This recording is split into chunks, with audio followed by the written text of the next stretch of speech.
Please please ऐसा वाला button दबाकर सब्सक्राइब कीजिए चैनल को और ऐसा वाला बटन दबाकर लाइक कर दीजिए और ऐसा वाला बटन दबाकर शेयर कीजिए। आपका एक शेयर हमारे लिए बहुत मायने रखता है। दो बहनों ने किया ससुराल का बंटवारा। सीमा और रीना दोनों सगे बहन थी। सीमा गोरी थी और रीना काली थी, लेकिन दोनों में स्वभाव का बहुत ही लाख और जमीन का अंतर था। सीमा अपने सूरत पर बहुत ही घमंड करती थी, जबकि रीना अपने बात विचार और रहन सहन बोल विचार में बहुत ही अच्छी थी।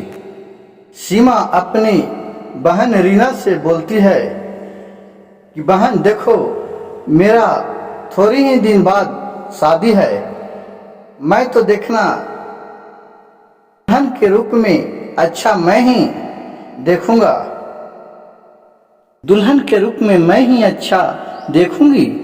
यह बात सुनकर रीना थोड़े देर के लिए उदास हो गई, क्योंकि वह सगी बहन थी और अपने बहन के मुंह से ऐसी घमंड सुनकर वो चुपचाप खड़ी हो गई। सीमा रीना को कभी भी नीचा दिखाने के लिए एक मौका नहीं छोड़ती थी।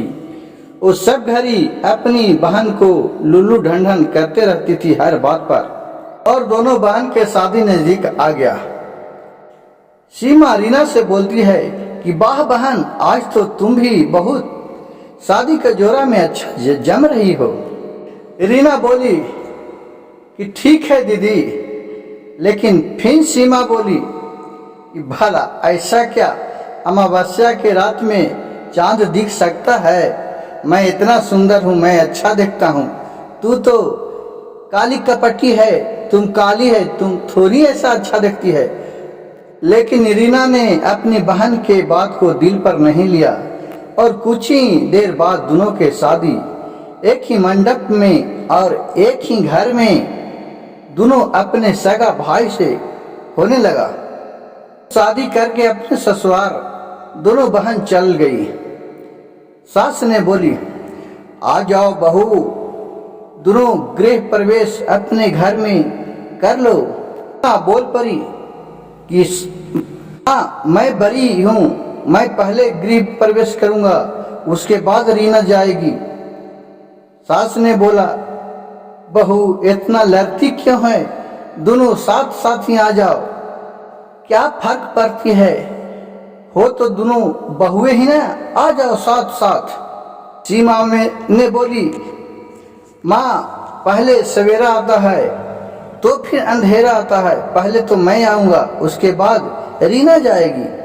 सीमा के बात किसी को समझ में नहीं आया, लेकिन रीना वो अपने बहन की बात समझ रही थी। हमको हर बात नीचा ही दिखाने के लिए रहती है।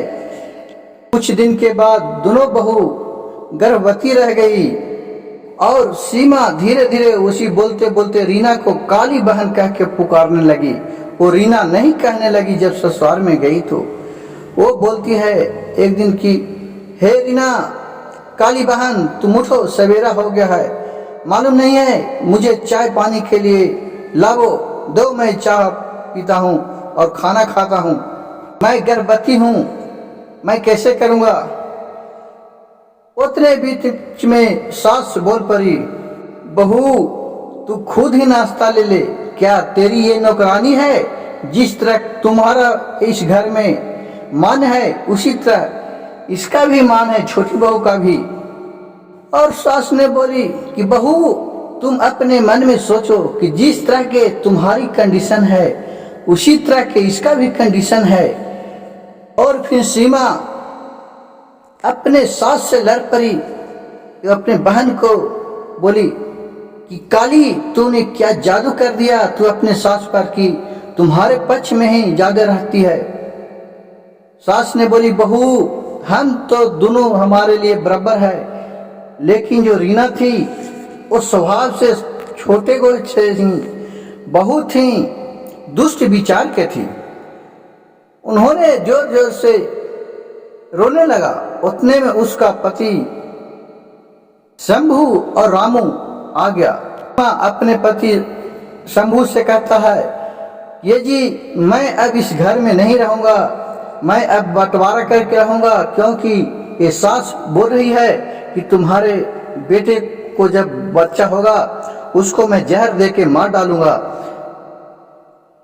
सास ने बोले, नहीं नहीं, ये क्या कह रही है बहू, ये तुम हम पर क्या छह पाप लगा रही है। लेकिन सीमा शंभू की जो पत्नी थी वो अपने सीमा के बात मानकर शंभू बोला कि ठीक है, मैं आज ही बंटवारा कर लूंगा, मैं तुम्हारे साथ नहीं रहूंगा। और कितनों करने पर दोनों बंटवारा कर लिया। इसको छोटी बहन को थोड़ा सा 2 रूम दे दिया और अपने ज्यादा रूम धर लिया, क्योंकि वो बेईमानी निगाह से शुरू से ही थी। और जो रीना थी छोटी वाला बहन, वो संतोषजनक थी, उसको जो भी दे देता था उसी में वो संतुष्ट रहती थी। दोनों फिर अच्छे तरह अपने रहने लगी। छोटी बहू के साथ सास भी रहने लगी, क्योंकि इसका बर्ताव बहुत अच्छा था।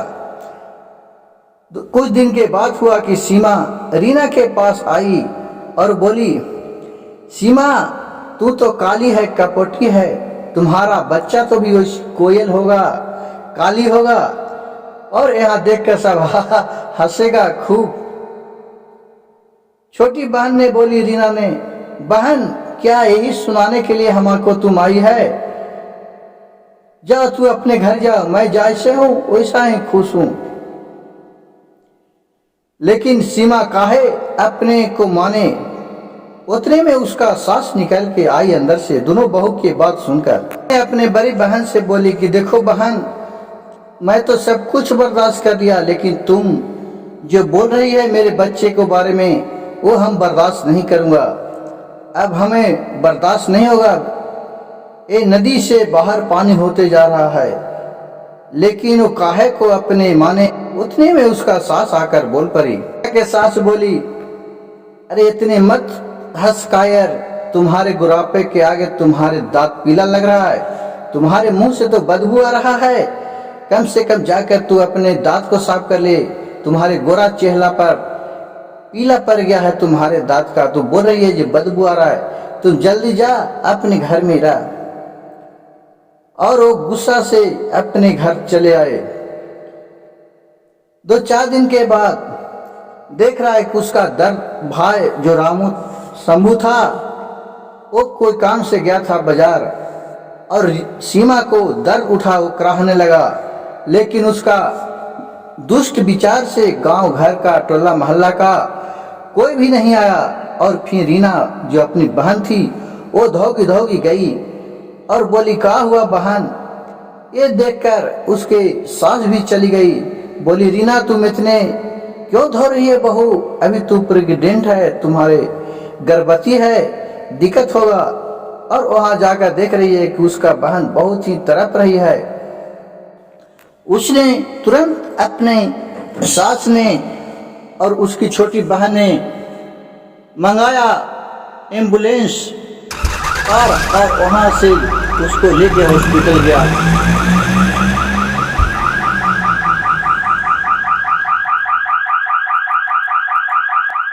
और वहां एक सुंदर सा बच्चा पैदा हुआ।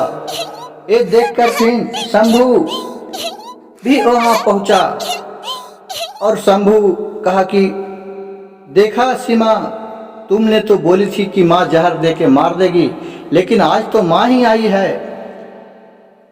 तब उसका माँ बोली कि बेटा मैंने कुछ नहीं बोला था, ये तो झूठ मूठ कह रही थी। और फिर शंभू ने अपने माँ के चरण पर गिर पड़ा।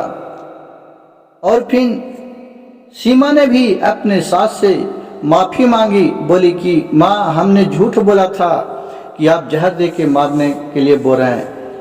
ये सास ही होते हैं, अपना अपने ही होते हैं। रीना के सास ने बोले कि बेटा देखा, कोई भी अपने माँ नहीं चाहती है कि बेटा को बुराई करे, लेकिन ये झूठे तुम हमारे बहू के बात में आके अपने माँ को त्याग दिया। माँ ही होती है। और फिर सब घर गए और अच्छे तरह रहने लगे। कहानी अगर अच्छी लगी तो मेरे चैनल को सब्सक्राइब कीजिए, लाइक कीजिए और शेयर कीजिए।